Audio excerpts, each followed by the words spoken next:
El cementerio de hierro no era un simple depósito de chatarra.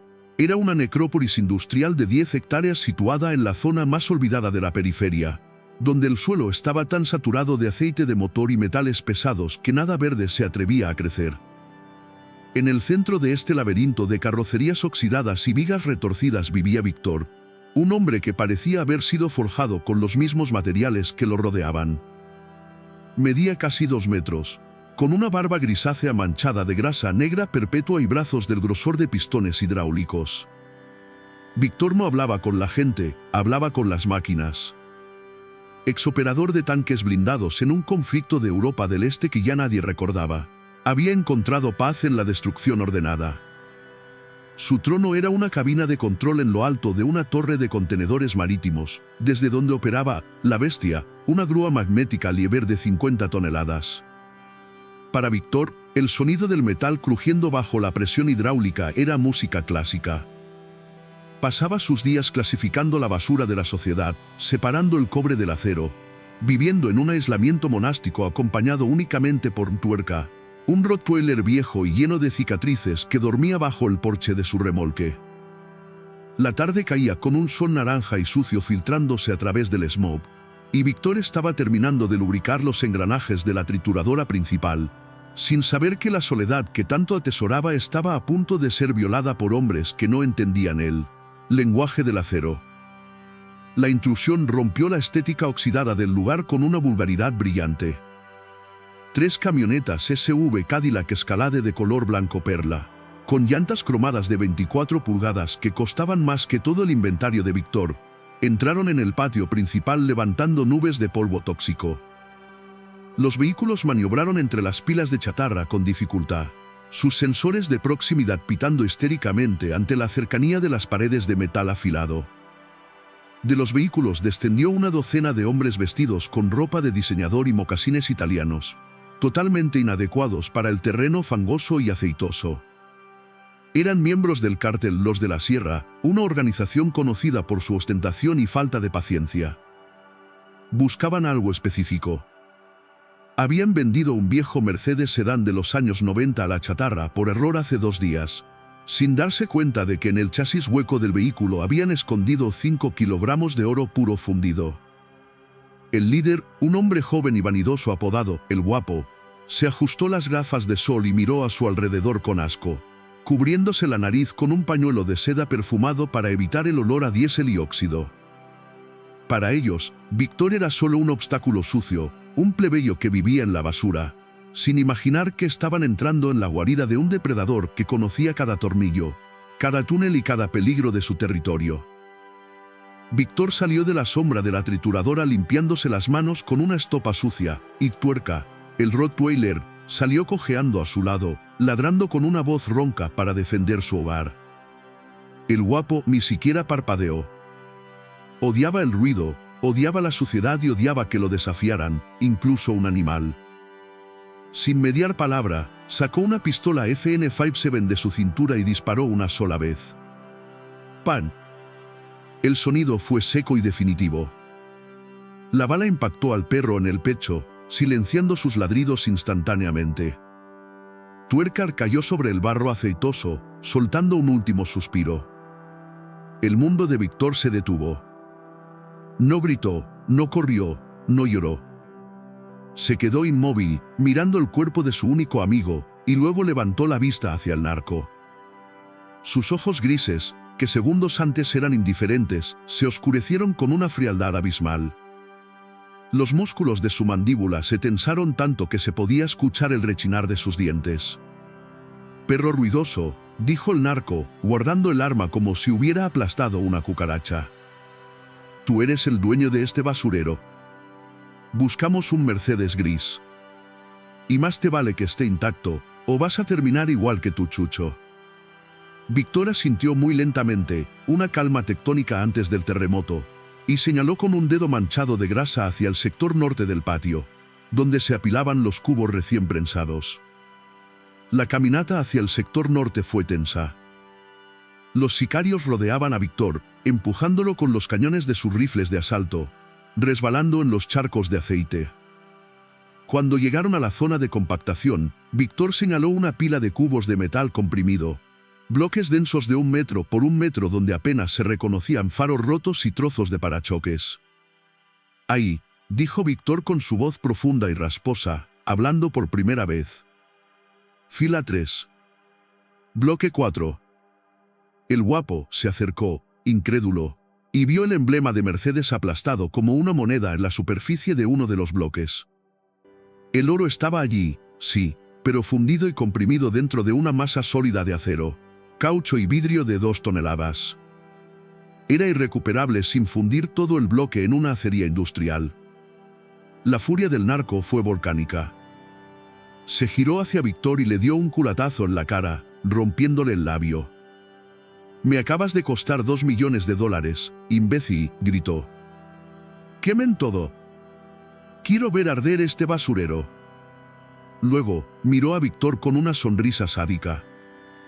«¿Y tú? Tú vas a cavar tu propia tumba aquí mismo. Quiero que sudes antes de morir. Denle una pala». Le lanzaron una pala oxidada a los pies. Víctor la recogió, limpiándose la sangre del labio, evaluando la distancia entre él, los 12 hombres armados y la cabina de su grúa principal, que estaba a solo 15 metros de distancia. El momento de la rebelión llegó con una distracción mecánica. Mientras Víctor fingía clavar la pala en la tierra dura, golpeó accidentalmente una válvula de presión de una tubería de aire comprimido enterrada. El estallido de aire, PSSSSHHH, levantó una nube de polvo y tierra que cegó momentáneamente a los 2 guardias más cercanos. Víctor no dudó. No usó la pala como arma. La soltó y corrió con una velocidad explosiva sorprendente para un hombre de su tamaño. Se lanzó hacia la escalera de la grúa Lieber. Las balas comenzaron a zumbar a su alrededor, levantando chispas en el metal de la estructura. «Maten al gordo. Dispárenle», aullaba el guapo. Víctor saltó los últimos 3 escalones y se metió en la cabina de operación elevada a 5 metros del suelo. Cerró la puerta de acero reforzado justo cuando una ráfaga de AK-47 impactaba contra el vidrio. Pero el vidrio no se rompió, solo se astilló en forma de telaraña. Era el Lexan balístico de 4 centímetros, un blindaje que Víctor había instalado años atrás, no por los narcos, sino por los escombros voladores de la trituradora. Dentro de su fortaleza, Víctor giró la llave de encendido.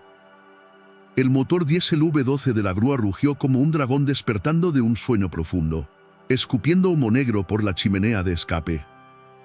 Las luces de la cabina se encendieron, iluminando el panel de control lleno de palancas y botones desgastados por el uso. Abajo, los sicarios seguían disparando inútilmente. Víctor miró hacia abajo, hacia los hombres que habían matado a su perro, y posó su mano sobre la palanca que controlaba el electroimán de 10 toneladas. La cacería había comenzado. El zumbido que comenzó a emanar de la bobina electromagnética suspendida en el brazo de la grúa no era un simple ruido de operación, era un canto gregoriano de voltaje industrial, un profundo y resonante que hacía vibrar los empastes dentales y erizaba el vello de los brazos. Víctor, seguro dentro de su cabina blindada, movió la palanca de control con la delicadeza de un cirujano operando un bisturí láser. El disco magnético de 2 metros de diámetro, una losa de acero macizo rayada por años de impacto, descendió desde el cielo gris como un platillo volador de pesadilla. Los sicarios, confundidos por el ruido y la falta de efecto de sus balas sobre el Lexan de la cabina, no entendieron la amenaza hasta que fue demasiado tarde. La física del magnetismo es invisible, pero sus efectos son violentos. Cuando Víctor activó la corriente continua de 220 voltios a través de las bobinas de cobre del imán, se generó un campo de fuerza capaz de levantar 10 toneladas de chatarra ferrosa. Los rifles de asalto AK-47 y AR-15 que portaban los sicarios tenían receptores de acero estampado y cañones de aleación de hierro. La reacción fue instantánea y brutal.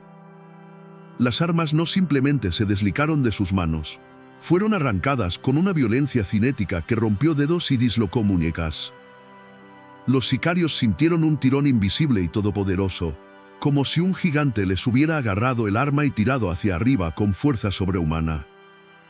Los rifles volaron por el aire, girando, y se estrellaron contra la superficie plana del imán con un clank metálico ensordecedor, quedándose pegados allí, inútiles y fuera de alcance. Un sicario, que tenía la correa táctica de su rifle enrollada alrededor de su torso, fue levantado del suelo, pataleando en el aire como un muñeco de trapo ahorcado por su propia arma, hasta que la hebilla de plástico se rompió por la tensión y cayó de bruces al barro aceitoso, desarmado y aterrorizado. En cuestión de segundos, la superioridad de fuego del cártel había sido anulada por las leyes fundamentales del electromagnetismo. Despojados de sus armas largas y con el ego destrozado por la demostración de fuerza invisible, los sicarios restantes entraron en pánico. Sacaron sus pistolas automáticas de la cintura, armas con armazones de polímero que no fueron tan afectadas por el imán, pero sabían que el calibre 9 milímetros era inútil contra la bestia de acero que los acechaba desde arriba. Como cucarachas sorprendidas por la luz, corrieron buscando refugio, cometiendo el error fatal de internarse en el laberinto de óxido. Esta sección del desguace no era aleatoria. Víctor había apilado las carrocerías de los coches durante 2 décadas formando un diseño deliberado de pasillos estrechos, callejones sin salida y cañones artificiales de metal oxidado que se alzaban 10 metros sobre el suelo. Al entrar allí, la luz del sol desapareció, reemplazada por sombras irregulares y dentadas. El olor era una mezcla asfixiante de tapicería podrida, líquido de frenos viejo y miedo. Los sicarios se separaron, respirando agitadamente, sus pisadas chapoteando en charcos de agua estancada multicolor. Para ellos, era un caos. Para Víctor, que los observaba desde la altura de su grúa como un dios mecánico, era un tablero de ajedrez donde él controlaba todas las casillas. Él conocía cada pila inestable, cada borde cortante y cada ruta de escape.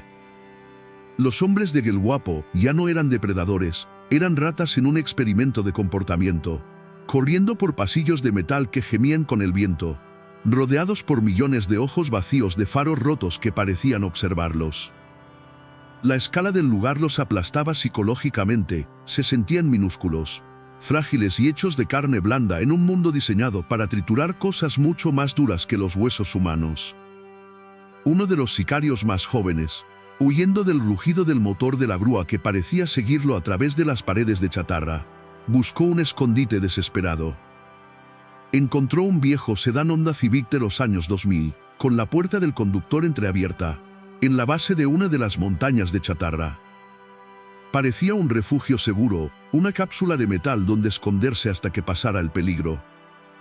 Se lanzó al interior, cerrando la puerta con fuerza y agachándose en el espacio para los pies, temblando. Lo que no sabía era que Víctor utilizaba ciertos coches en el perímetro como minas terrestres improvisadas contra los ladrones de cobre nocturnos. El sistema eléctrico de ese coche en particular había sido recableado. Víctor había conectado los sensores de impacto del airbag directamente a una batería de camión oculta bajo el asiento, saltándose la unidad de control de diagnóstico. Cuando el sicario cerró la puerta con violencia, la vibración activó el circuito. La reacción química de la ácida de sodio dentro del módulo del volante fue instantánea. En 30 milisegundos, una explosión de gas nitrógeno infló la bolsa de nylon a una velocidad de 320 km por hora. El sicario, que tenía la cabeza cerca del salpicadero intentando esconderse, recibió el impacto de lleno. No fue como chocar contra una almohada.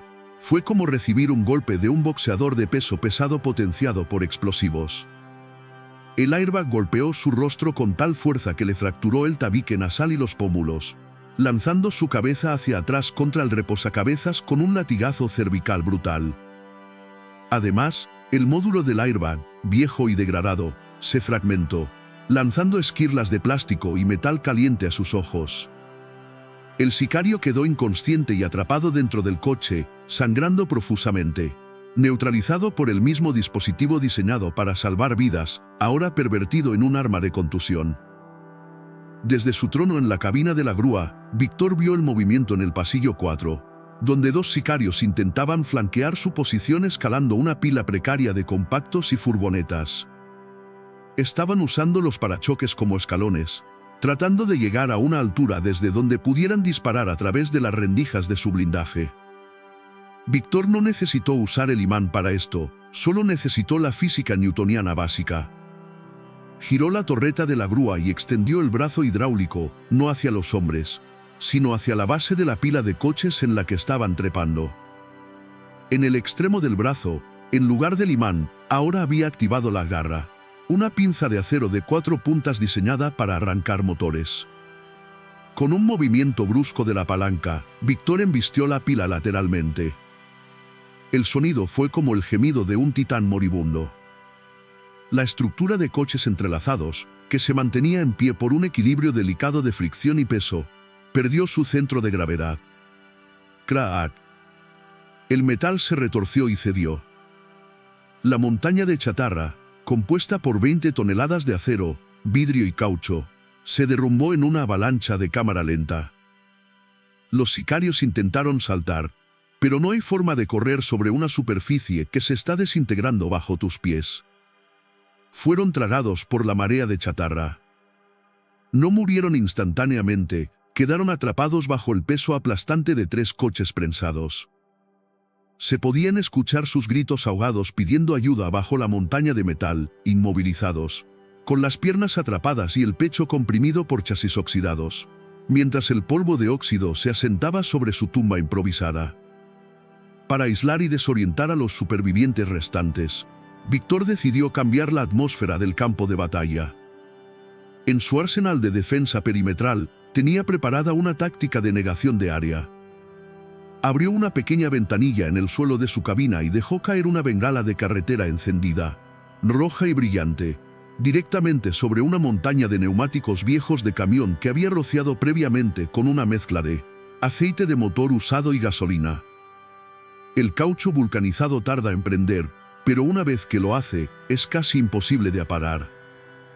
Las llamas naranjas y grasientas lamieron la goma negra, y en segundos, una columna de humo denso, negro y tóxico comenzó a elevarse. No era humo normal, era una niebla química, espesa y aceitosa, cargada de monóxido de carbono, dióxido de azufre y partículas de hollín pesado. El viento arrastró la nube negra hacia el interior del laberinto de chatarra, llenando los pasillos y reduciendo la visibilidad a menos de medio metro. Los sicarios comenzaron a toser violentamente, sus ojos lagrimeando y ardiendo como si les hubieran echado ácido. La oscuridad artificial los envolvió. Ya no podían ver la grúa, ni a sus compañeros, ni la salida. Estaban ciegos, asfixiándose en una nube cancerígena, escuchando únicamente el rugido del motor diésel de Víctor que parecía venir de todas partes a la vez, como un monstruo respirando en la oscuridad. El campo de batalla se había convertido en una pesadilla industrial monocromática donde la muerte podía venir de cualquier dirección y ellos ni siquiera la verían llegar. La transformación del depósito de chatarra en una cámara de tortura auditiva comenzó con un solo dedo, presionando un botón rojo desgastado en el panel de control de la cabina blindada. Víctor no necesitaba ver a sus enemigos a través de la cortina de humo negro y tóxico que había creado. Necesitaba que ellos escucharan a la bestia que gobernaba ese lugar.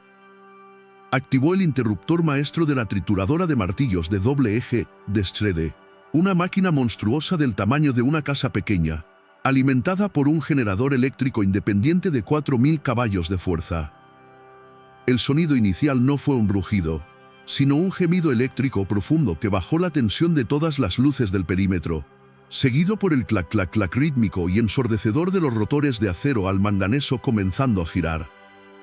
Cada diente del rotor pesaba 200 kilos y estaba diseñado para masticar bloques de motor sólidos como si fueran galletas de soda. A medida que la máquina alcanzaba su velocidad operativa de 500 revoluciones por minuto, el sonido se convirtió en un aullido industrial que superaba los 120 decibelios, una frecuencia que hacía vibrar el esternón y desorientaba el equilibrio del oído interno. Para los sicarios perdidos en la niebla de neumáticos quemados, el efecto fue devastador. El ruido no venía de un punto fijo, rebotaba en las miles de superficies metálicas de las pilas de coches, creando un efecto envolvente de pesadilla. Ya no podían escuchar sus propios pasos, ni las órdenes de sus compañeros, ni siquiera el percutor de sus armas. El aislamiento sensorial era absoluto. Gritaban preguntando dónde estaba la salida, pero sus voces eran tragadas por la cacofonía mecánica. La trituradora no era solo una máquina de reciclaje, era la boca del infierno abriéndose de par en par, hambrienta, y el suelo bajo sus pies temblaba rítmicamente, como si el propio cementerio de hierro estuviera masticando la tierra, anticipando la carne que estaba por venir. Aprovechando la cobertura acústica perfecta que le brindaba el estruendo de la trituradora, Víctor abandonó la seguridad de su cabina de grúa para cazar a ras de suelo. Se movía entre la niebla negra como un espectro de grasa y músculo, llevando consigo una cadena de acero de grado industrial con un gancho de carga forjado en la punta. Conocía el terreno de memoria, sabía dónde estaban los charcos profundos de aceite para no hacer ruido al pisar y dónde se proyectaban las sombras más oscuras. Encontró a uno de los sicarios, un hombre corpulento que caminaba en círculos, tosiendo y frotándose los ojos irritados, apuntando su pistola temblorosa hacia la nada. Víctor no corrió hacia él. Se subió al techo de un autobús escolar aplastado que formaba parte de la pared del pasillo y esperó. Cuando el sicario pasó justo debajo, Víctor dejó caer el gancho con una precisión mortal. El metal frío y pesado golpeó al hombre en el hombro, no penetrando, pero la cadena se enrolló alrededor de su torso y bajo su brazo por la inercia del lanzamiento. Antes de que el hombre pudiera procesar el contacto, Víctor tiró de la cadena con la fuerza de un buey, utilizando un polipasto manual de trinquete que había asegurado a una viga superior. El sicario fue arrancado del suelo violentamente, su pistola cayendo al barro. Fue izado hacia la oscuridad del humo, pataleando en el aire, gritando un alarido que nadie pudo escuchar por el ruido de la trituradora. Víctor lo dejó colgando a 5 metros de altura, balanceándose como un péndulo de carne en la niebla, asfixiándose lentamente por la presión de la cadena en sus costillas, invisible para sus amigos pero sirviendo como una advertencia macabra que goteaba sangre sobre el barro negro. La cacería continuó en el interior de un viejo taller de desguace, un hangar de techo alto lleno de estanterías con motores desmontados, donde 2 sicarios habían buscado refugio pensando que estarían a salvo del humo exterior. Víctor entró por una puerta lateral, bloqueando la salida con un barril de aceite. La oscuridad en el taller era casi total, solo rota por los rayos de luz sucia que entraban por las grietas del techo. Los sicarios escucharon el sonido de la puerta y dispararon a ciegas hacia la sombra. Víctor no devolvió el fuego con balas. En su mano, sostenía la antorcha de una cortadora de plasma industrial Hiperterm, conectada a un tanque de gas portátil y a una batería de alta capacidad en su espalda. «Hágase la luz», gruñó. Apretó el gatillo. Un arco eléctrico de plasma ionizado, ardiendo a una temperatura de 25.000 grados Celsius, 4 veces la temperatura de la superficie del Sol, estalló en la oscuridad con un color violeta y blanco cerador. El efecto visual fue como mirar directamente a un relámpago. Los sicarios, cuyos ojos estaban adaptados a la penumbra, quedaron instantáneamente cerados por el destello, sus retinas quemadas por la intensidad ultravioleta. Víctor barrió el arco de plasma horizontalmente. El chorro de calor cortó a través de un estante de metal como si fuera mantequilla, haciendo llover gotas de acero fundidos sobre los hombres. No necesitaba tocarlos con la llama. El calor radiante era suficiente para prender fuego a sus ropas sintéticas y el ozono generado les quemaba los pulmones. Uno de ellos intentó esconderse detrás de la puerta de un coche apoyada en una mesa. Víctor simplemente cortó la puerta por la mitad con el plasma, y el chorro continuó su camino, convirtiendo la cobertura en metralla fundida. Era una demostración de poder elemental, fuego purificador contra plomo inútil.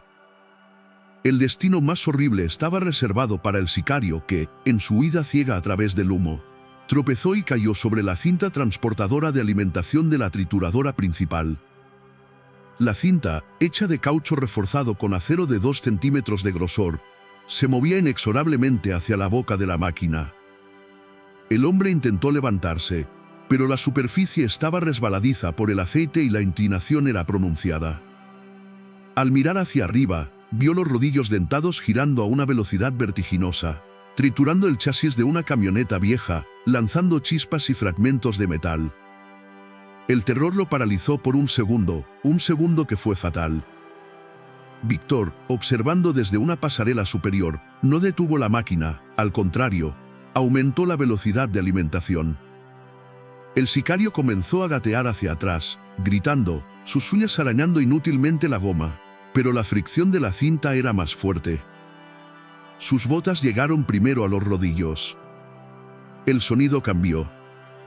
El chirrido de metal contra metal fue reemplazado por un crujido húmedo y sordo, un sonido orgánico repugnante que se amplificó por la acústica de la tolva. La máquina no discriminaba entre acero y hueso, simplemente cumplía su función de reducir la materia a fragmentos de 5 centímetros. El hombre fue arrastrado hacia adentro con una fuerza de torque imparable. No hubo salvación de último minuto, ni piedad cinematográfica.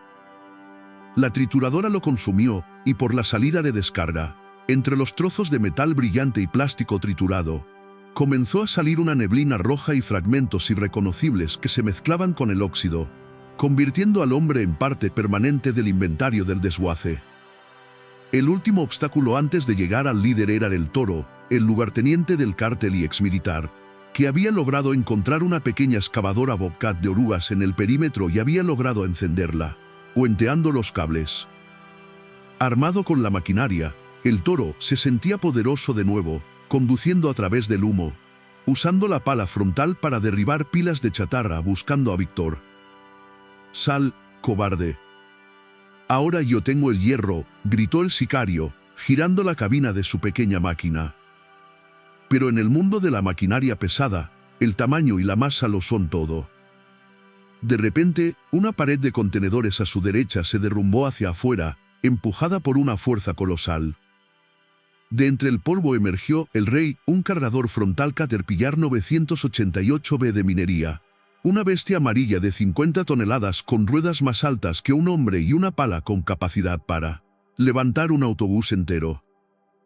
Víctor estaba al volante, con el rostro iluminado por las luces halógenas de la cabina, mirando al sicario en su minúscula Bobcat como un elefante mira a un escarabajo. El Toro intentó embestir las ruedas gigantes del cargador, pero fue inútil.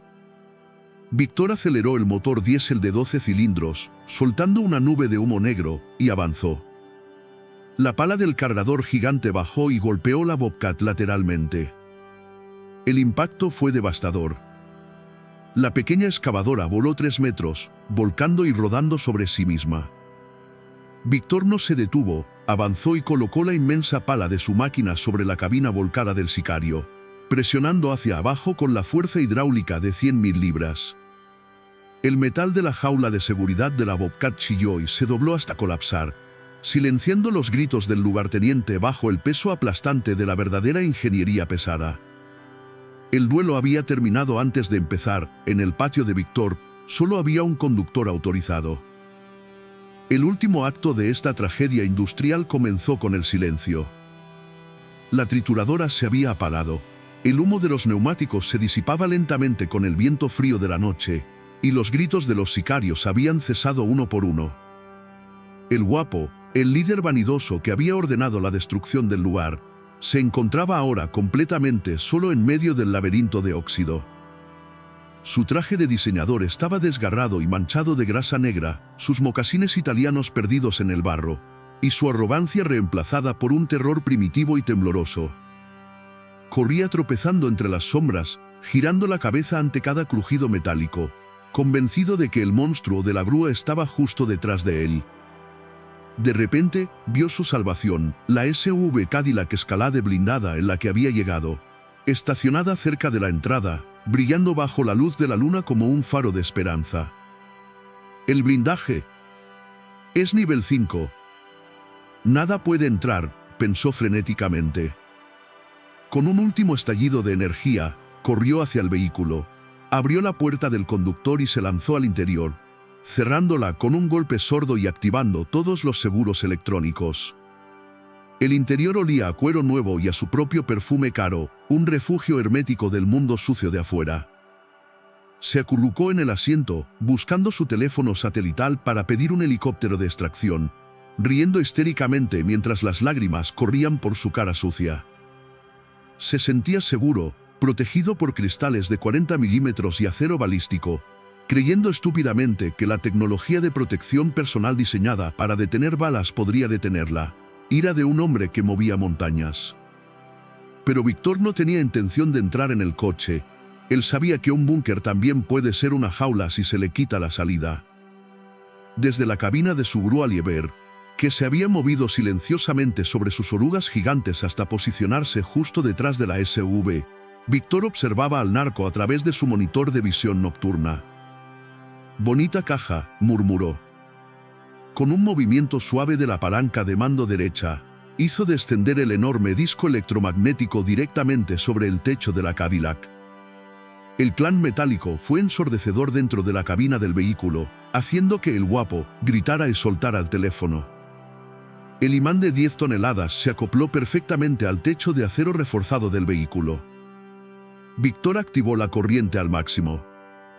El vínculo magnético era ahora más fuerte que la gravedad misma. Con un rugido del motor diésel y un gemido de los cables de acero tensándose, la grúa levantó la SUV del suelo. El guapo sintió que su estómago se le subía a la garganta cuando el suelo desapareció bajo sus ruedas. El vehículo de 3 toneladas osciló en el aire, girando lentamente, elevándose 5, 10, 15 metros sobre el cementerio de chatarra.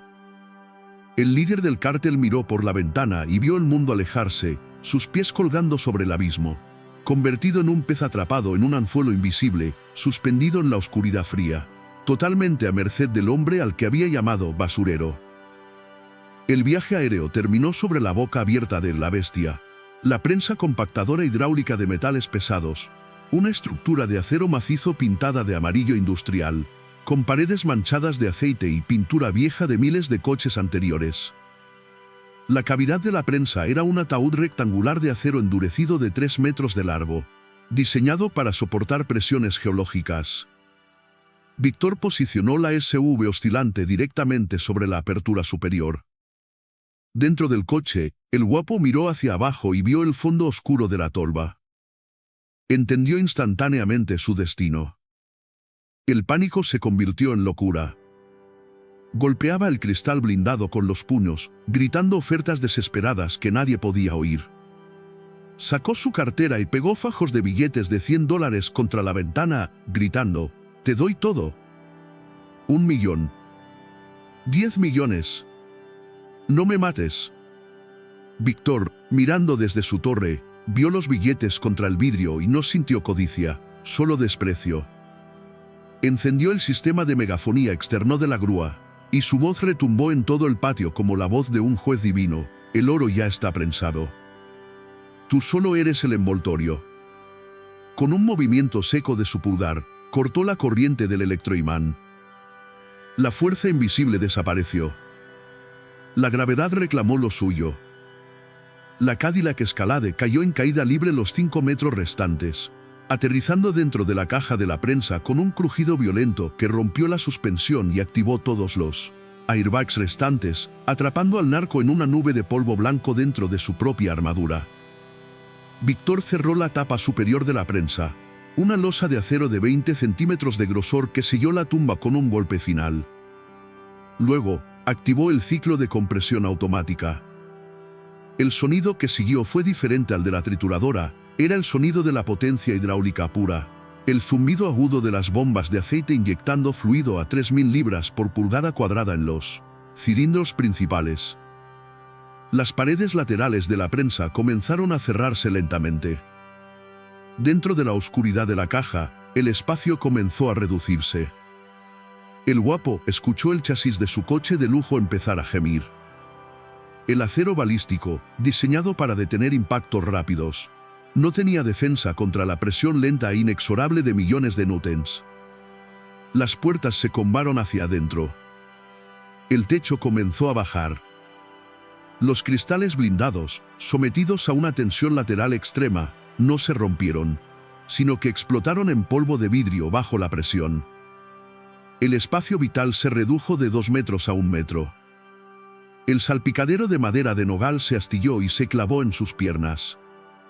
El asiento de cuero se comprimió contra el volante. Los gritos del narco se mezclaron con el chirrido agónico del metal doblándose sobre sí mismo. No hubo escape, no hubo milagro.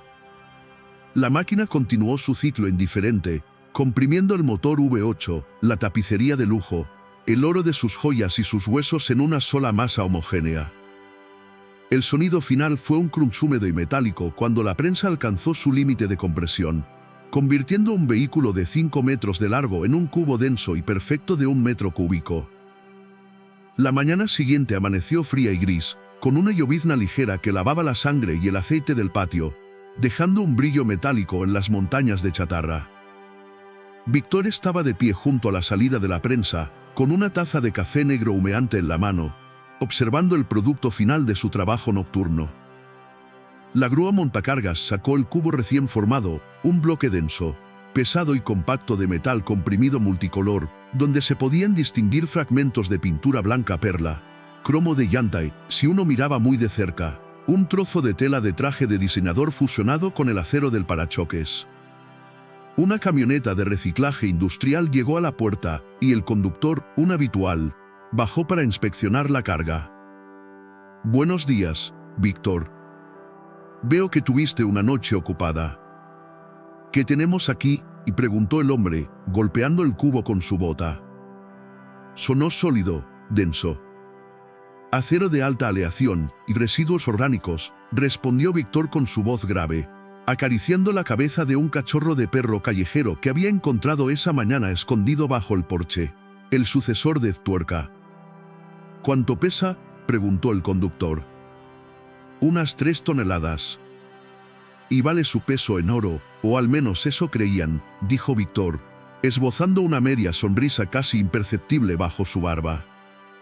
El conductor cargó el cubo en la plataforma, pagó a Víctor un fajo de billetes grasientos y se alejó hacia la fundición, llevándose al guapo, para ser derretido y reciclado en vigas de construcción o latas de refresco. Víctor se guardó el dinero en el bolsillo, miró hacia su reino de óxido silencioso una vez más, y volvió a subir a su grúa. El trabajo nunca terminaba, y la chatarra siempre volvía a casa. Fin.